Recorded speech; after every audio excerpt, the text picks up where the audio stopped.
as we saw from the documentary, is what happens after a person has been shot and experiences a violent wound. Can you walk us through your process from the time someone gets to the hospital? One thing that the surgeon taught me is just rip the Band-Aid off. Don't sugarcoat it. So we'd walk in and say, your son is deceased. He didn't make it. You would see all the emotion and the turmoil and hopelessness drain out of their body. The ability to help other people learn from the tragedy that they've had to deal with their son, Lieutenant Richard Collins III. Someone none of us should ever forget. If you're not familiar with a mother losing their son and the screams that go on, it's traumatic alone. For her to take time to be a part of this really speaks volumes to the individual that she is. So please give a warm welcome to Mrs. Dawn Collins.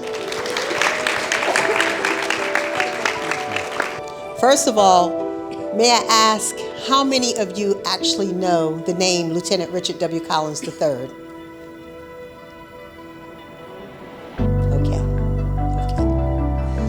This is why I'm standing in front of you, because see, it is my endeavor to have every hand go up. In 2017, the individual on this campus put a knife in Lieutenant Collins's heart, and he bled out on this campus. We all can walk outside and lose our lives like this.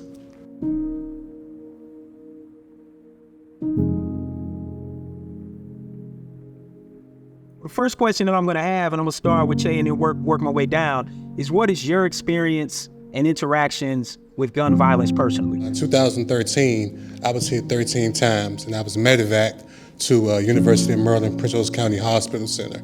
And that's where I met my mentor and business partner, Dr. Richardson.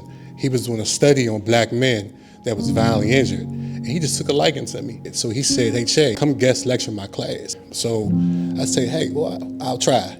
So I walk into his class, probably about this size, maybe 100, 150 students. And I just told my truth. And once that wrapped up, my car was shot up 19 times. My uncle was shot, I believe, when I was about 10 or 11 years old. Literally, when I was walking home with my cousins after a big party we went to, we literally took the wrong turn and got caught in the middle of a crossfire, and I got shot the same year as Shay.